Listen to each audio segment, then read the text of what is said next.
From New York and on the new Hot 97 app, Ebro in the morning. On Hot 97. Ebro in the morning, Laura Styles, Rosenberg, give it up, Lil Nas X has stepped in the room to confront Rosenberg. I don't think. Oh, yo, wait, I need a sound effect. I don't think Lil Nas X even knows. You don't think it's on his radar? No. Did you hear anything we said about your record? I don't know. It's probably some shit talking though. Yeah. Well, first of all, let's start at the beginning. Yeah, we should. Super excited when I first heard your record. Was going ham. Like, we was going ham. We was playing that shit 2-3 times a day.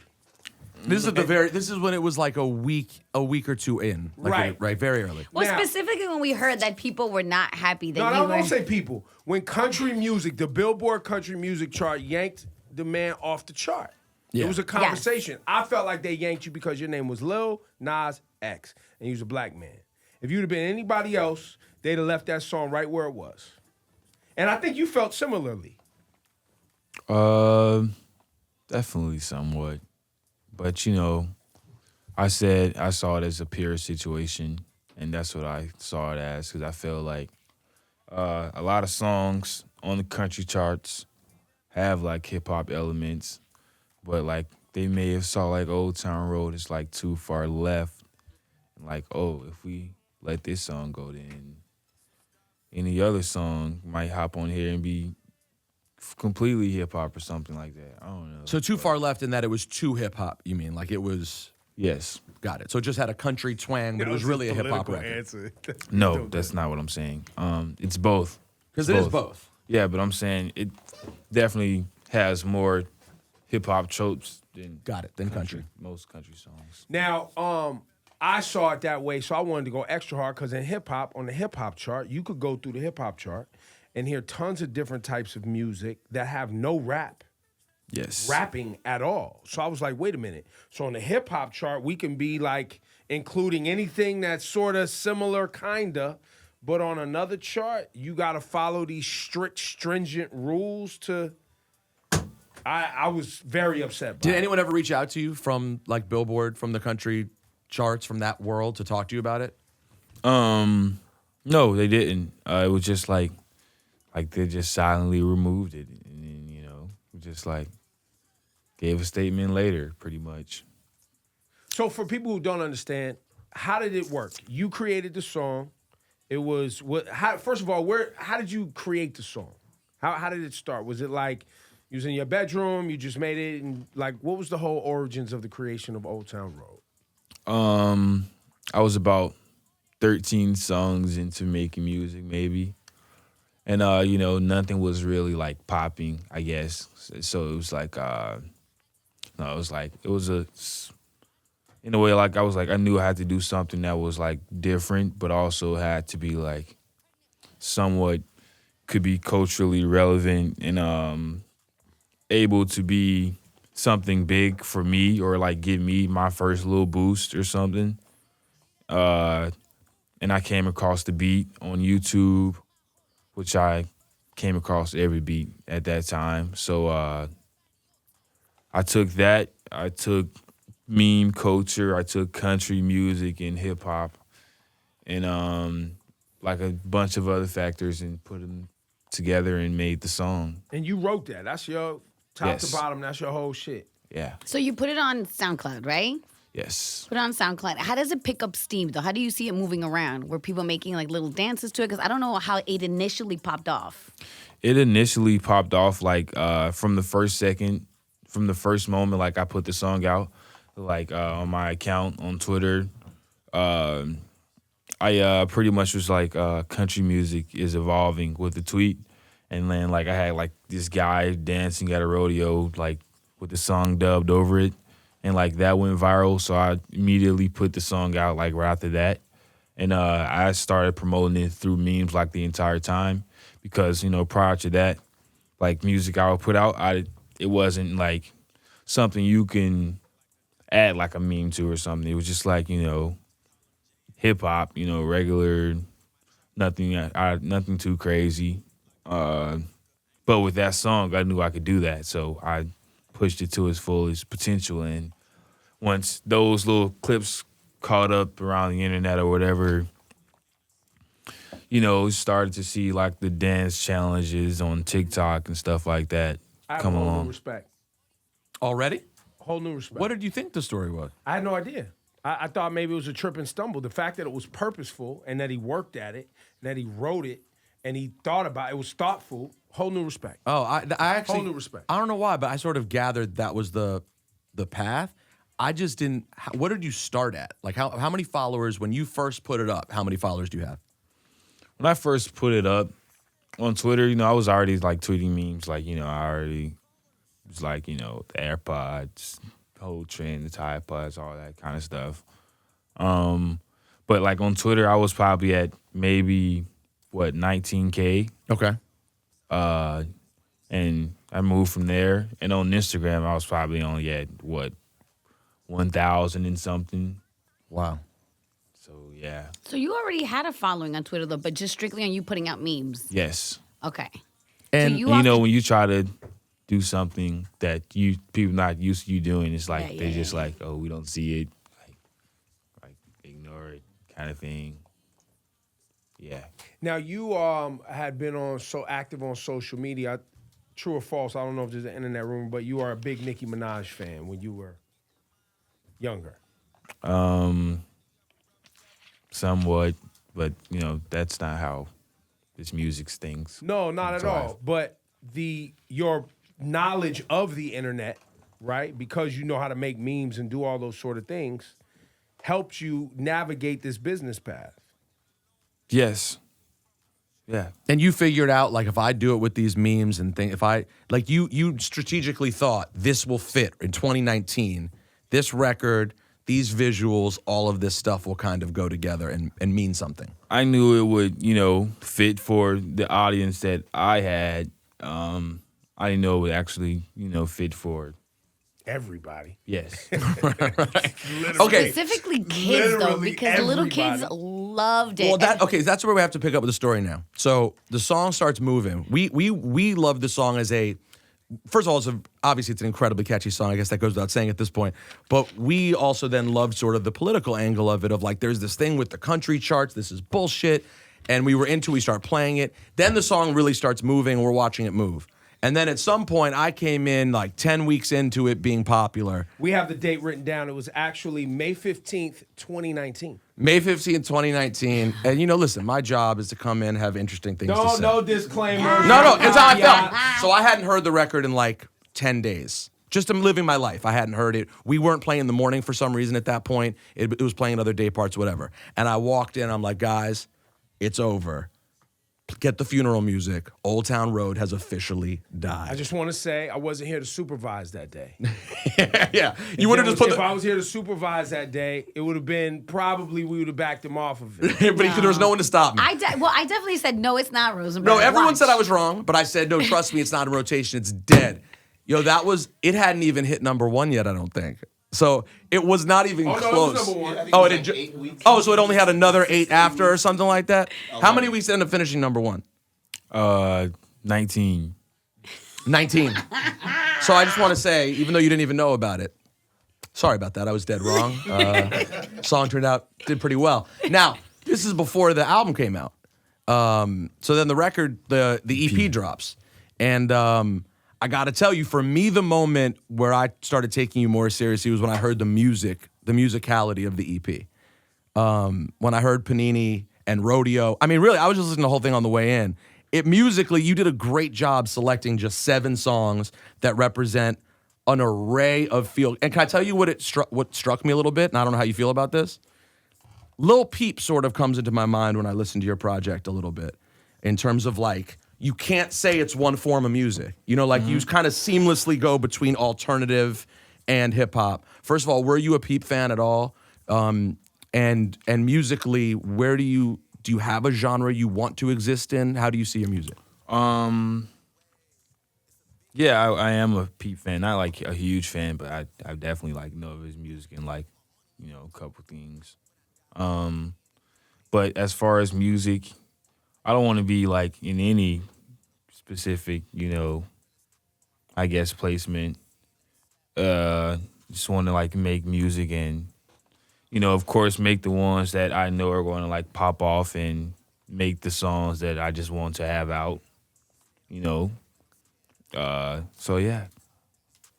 Because the vibe at the VMAs, I thought there was a little bit of TLC, no scrubs feeling to the good call. to the to the look, and then also just how big it felt was. I was like, Lil Nas X is just a pop star.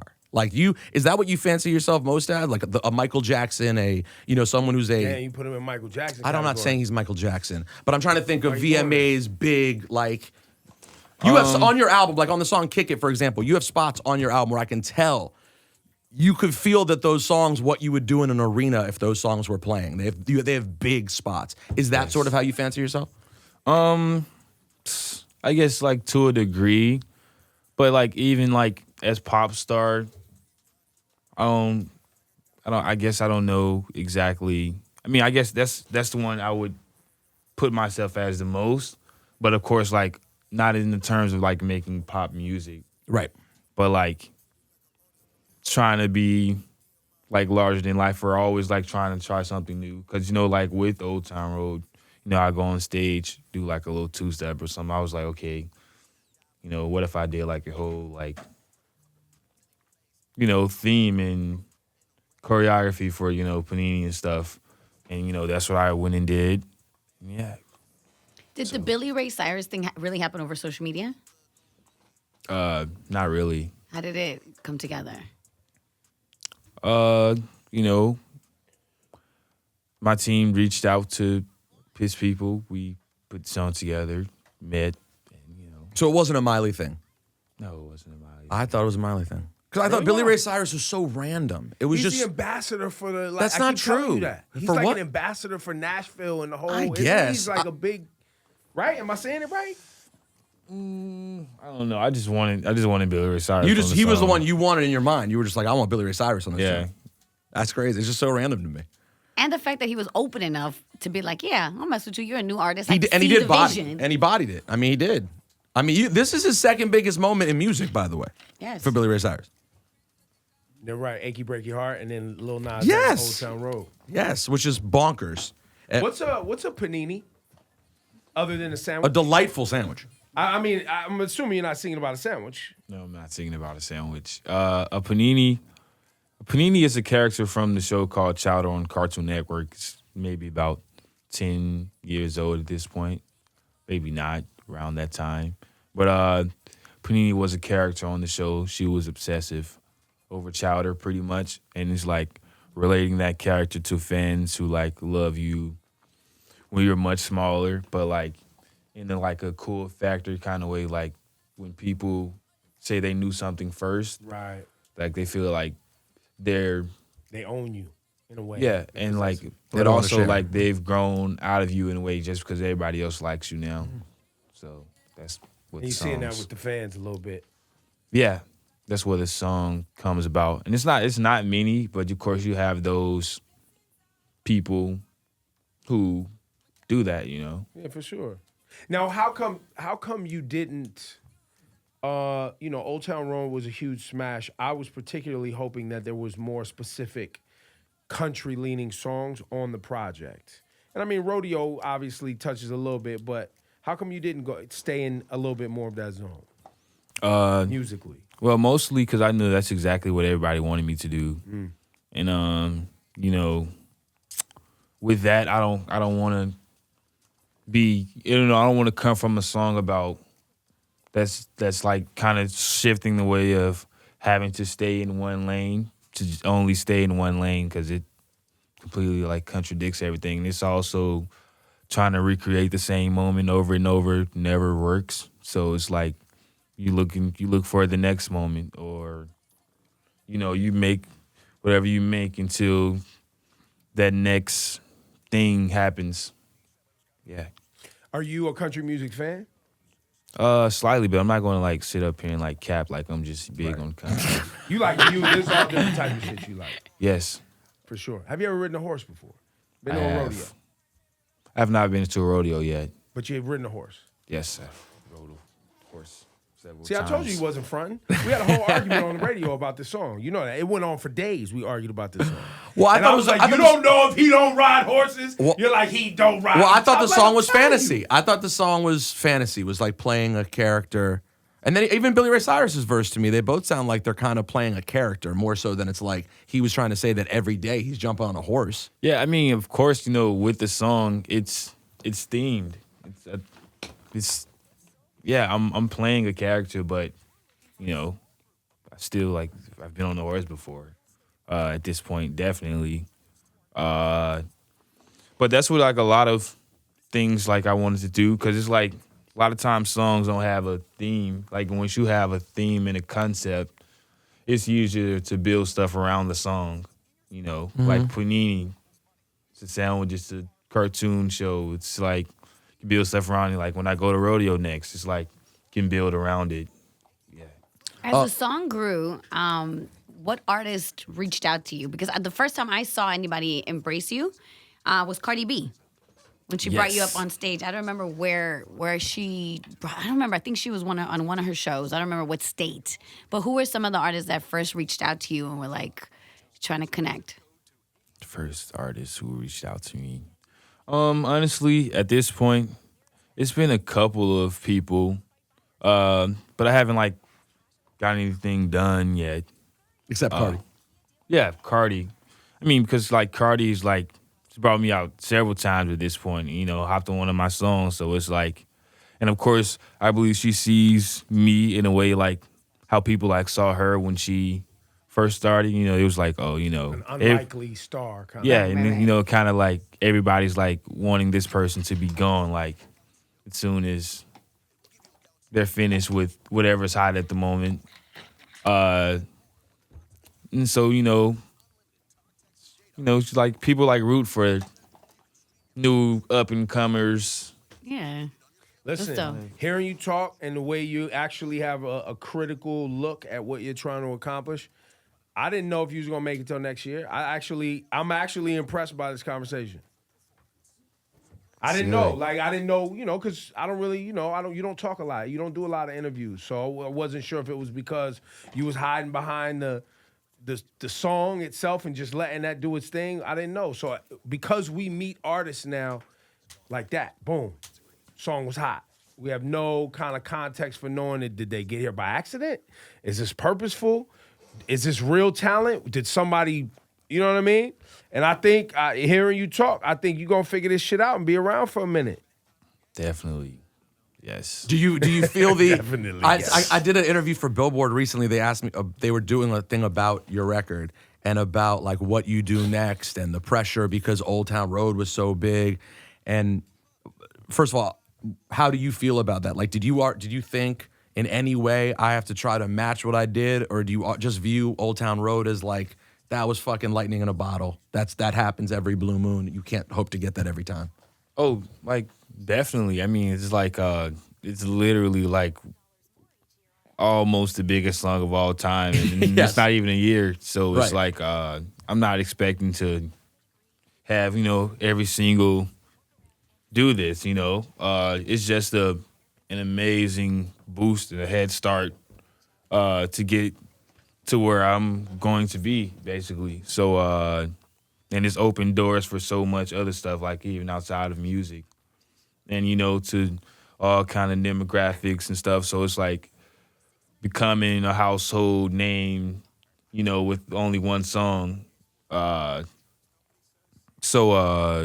Yeah, I mean, I knew, I didn't have in mind like hit, huge hits, Of course, I'm going to have more hits. Yeah. Have you ever taken a moment to think about how amazing I've grown more interested in you as I've thought more about the world that we're living in, and it is pretty bonkers that a black, openly gay, country singing rapper is the most popular artist in America. And he's got an X and Nas. And Nas and X in his name. At a time in which we are seemingly, as racially divided and as just morally divided as we've ever been. Have you ever taken a moment to think about how cool it is that you're breaking through into so many demographics in spite of what they're saying about us as a country right now? Say the last part again. It was a long question. No, like in spite of like the way that people are view America right now, you cutting through to listen, there is no doubt that even in Trump country, they were dancing around to Old Town Road. The song cut through everywhere. That's pretty fucking amazing. I mean, but you also gotta acknowledge the fact that I kind of snuck in a way. So, I mean, you know, me being here doesn't like mean like, oh, everything's all good. And, No, it certainly doesn't mean that either. Yeah. I appreciate you saying that. It's definitely amazing. It's an amazing thing to happen. You know. You got on Barack's playlist? Yes. How did that feel? Felt incredible. It's the last list I expected to be on. How did your parents, because you're so young, how did your parents react to when things started moving for you? And you were like, no, Mom, really, I'm about to be a star. And they were like, okay.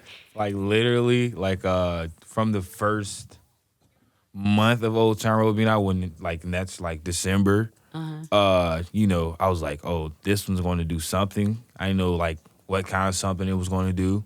But, you know, I was like pushing it hard and like, you know, sacrificing, like not going anywhere, literally, like going to visit family and friends and stuff like that, and not really sleeping, and just like making sure I'm on the internet as much as possible to push like this song. And it's like, my parents were like, you know, get a job. I'm like, if I get a job, I'm not going to have time to do what I need to do, pretty much. And like literally up until that final week, my stepmom, that final week when, like, Old Town Road was, I think it was literally about to be on the Billboard the next week. I had went to Columbia, chopped it up with them, and we got the deal. So, like, that day before I left to go meet with Columbia, like, my stepmom was like, you need to get a job, pretty much. And, like, it's like, I'm literally, like, sitting, like, on a gold mine at this point, because the song's like so big, and it's like, and your it's dad, still like, you and your dad went to, it was just you and your dad, if I understand right, when you guys went to the meeting. I think I saw him on your social media. You took a photo. Yeah, I remember it was me that. And day. my dad. My dad, like, cause he's a gospel singer, and like, you know, he put out his first ever album, like literally, I believe last year. But he's always been like a huge singer and stuff, and he's amazing at what he does. But I guess like he saw like my hunger to get to where I'm trying to be, and like he was inspired himself, you know, because he knew like for like a lot of things I never like put my best foot forward, but like this was something I was dedicated to. And he saw it. Yeah, and like he believed, he didn't know how, but he believed in it. What were some of the things that you put a half-ass foot forward toward? I guess college, because I've always been like good academically, so I'm just thinking, okay, I can just walk in here and just like everybody's just gonna like wipe my shoes off in a way. Not like that, not literally, but I'm thinking everything's finna be good. So, you know, I get to like this math class, everything is super easy. So I just start slacking pretty much, and I'm just like smoking every day. And just like on Twitter all the time, pretty much. But, you know, years coming to a close, I find out you only get so many assignments, and, you know, I'm already behind on so much stuff. And like, I realized I cannot bring my grade back up in time. So I end up having to take this class over the summer. But I didn't take the class over the summer because I started to do music. But like, you know, it was a wake-up call in a way. Yeah, it turned out okay though. Worked out. But I can see on the moment it's just such a crazy dream. Like it has such the makings of a ridiculous movie, because most kids will be like, yo, I'm gonna be a star. And then even once they say that path is endless if they ever get there. I never said that once though, because it's just like you can't say, I don't say things a lot out loud before I do them. You know, I just go along until I get there. Then I'd be like, you know, I knew I could do it. Because I already had it in my head, of course. But once you tell people, they like look at you like, oh, everybody says this, you know. So you just keep Show to the yourself. work, do the work, Yeah. show the work. Show you better than you can tell people, pretty much kind of thing. What do you still need to work on musically, you think? what I need to work on. I mean, I need to work on literally every single aspect because, of course, I'm still in the beginning stages of making music.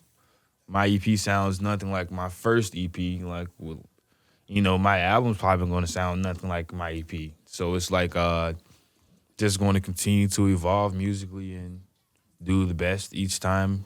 You've gotten a lot better on stage. I would say what I saw at the VMAs, a lot of growth from Summer Jam, right? And I appreciate you for doing Summer Jam with us too and coming out with Cardi B, and that whole thing was amazing. But I could definitely see the growth.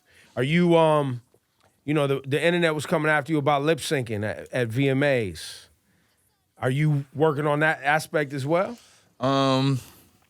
Yeah, definitely. But you know, maybe some parts, maybe, but dancing and just singing like, is hard. People act like people been lip syncing for 1,000 years. Of course. yeah, it's like it's super hard. It's super hard, but it's like with performances, like another thing like I want to improve on. So it's like, of course, you know, if I'm able to like put on a show, maybe I'm gonna have to lack in some areas.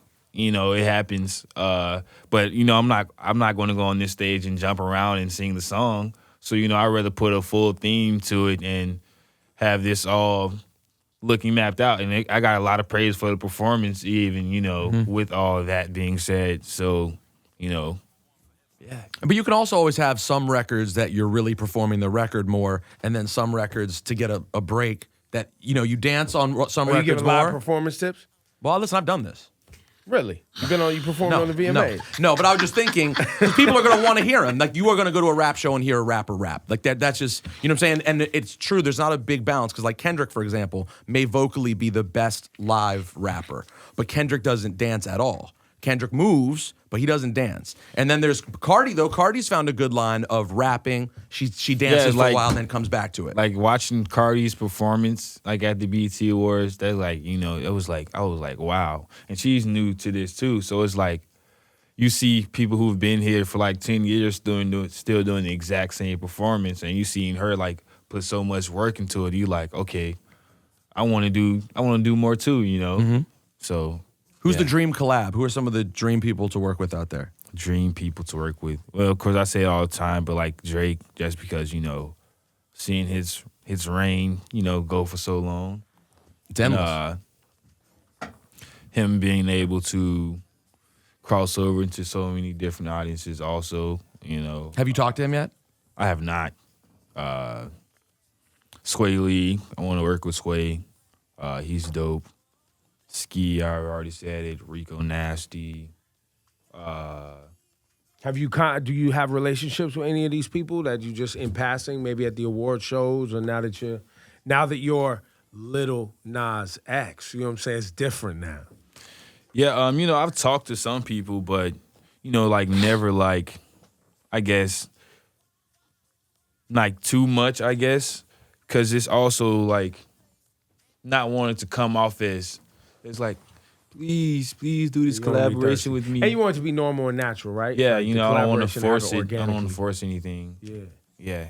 And I guess people wanted to wait and see. People probably want to see Old Town Road and be like, is this all he is, or is there more to it than this? Yeah, before before they it's co-sign. like, if you approach me and it's like, oh, I got this country sounding beat. It's just like, oh, okay. Yeah, next. And so you do beats too?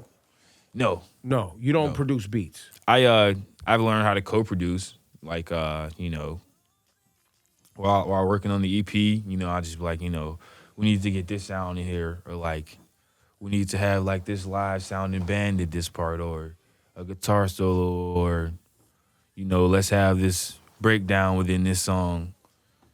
But Stuff like lyrics, that. you're handling that, and melodies, you coming up with those. I do all of that. I mean, for this album, I think I may take an approach of having like co-writers, or like people who like help put in on melodies.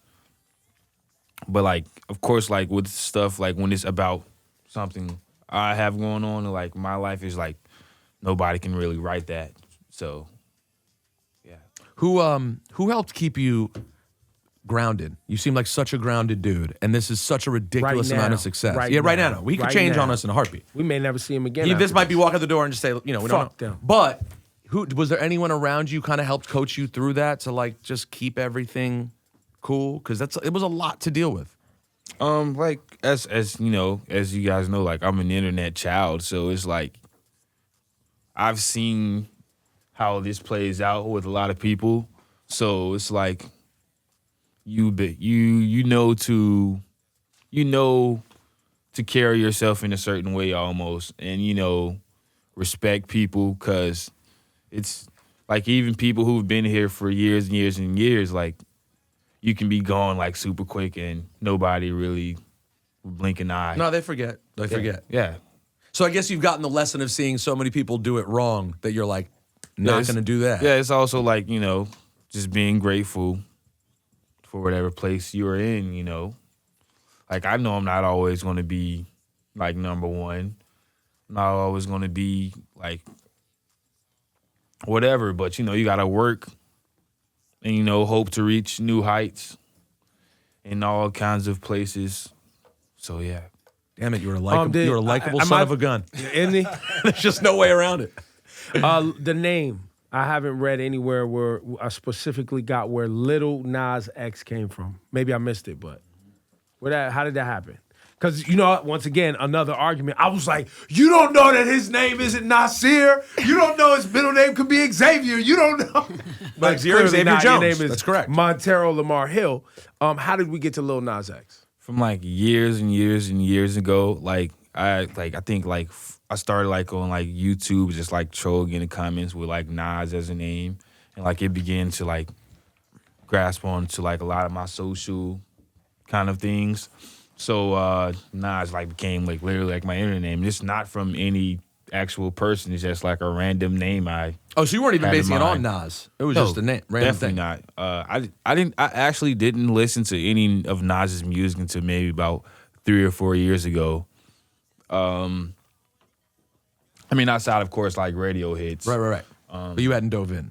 Yeah. So when I started making music last year, it was just like something that I was gonna just do like for Twitter like every other week or something. Just be like, hey y'all, apply the song. And then, as a joke, every new artist, Lil. So I was like, oh, I'm gonna be Lil Nas. Ha ha ha. And then I kind of got stuck with it in a way, like as I started to grow like a little fan base.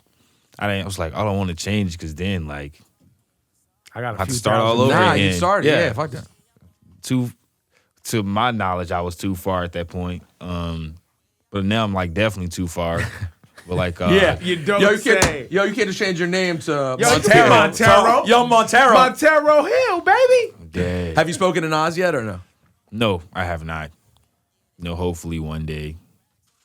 Hopefully like. And why? And the X was just because the X was added on later, and like it like symbolizes like the year like in like 10 years, and it's like I want to be at like a point where, kind of like a mogul, like legendary figure or something like that. Like Will Smith or like something like that. Just like a name, and that's like brand. A goal, yeah. And it's not like any specific place I want to be. It's just like as far as I can be. And so, you're focused on music right now. It sounded like you have acting aspirations. Yeah, definitely. I want to get into like acting, like the fashion industry, like modeling and stuff like that. Your clothes game. Every day, every time I see you, matching jacket. The budget must be real. The stylist is real out here. Yeah, my stylist got to keep me, Boston or whatever. Things have changed, Ebro. The budgets are completely different now. Yeah, it's super different. Yeah, things have changed. I remember like when it was the same cowboy boots, the same hats, and them jeans. And now every day it's a different look. Yeah, this is just the beginning. Once I started just like really step it up, they ain't gonna be ready, but yeah. Yo, look, let's play the Panini joint. Now I know what you're talking about. There you go. Lil Nas X, ladies and gentlemen, it was a pleasure to meet you, man. And much success to you. And you know what? Keep focusing on the music, man. Because the game is about hit songs. And you have an ear for hit song. The second you hit the record, second I heard Panini, I was like, oh, he knows how to hear hits on more than one record. So you got an ear for it, bro. Thank you. Is there going to be a Cardi video nice too? talking to y'all. Definitely. So there will be a rodeo. I think rodeo is going to be like the last single from the EP. Then move on to the next. Okay, there it is. Y'all give it up one time. Lil Nas X.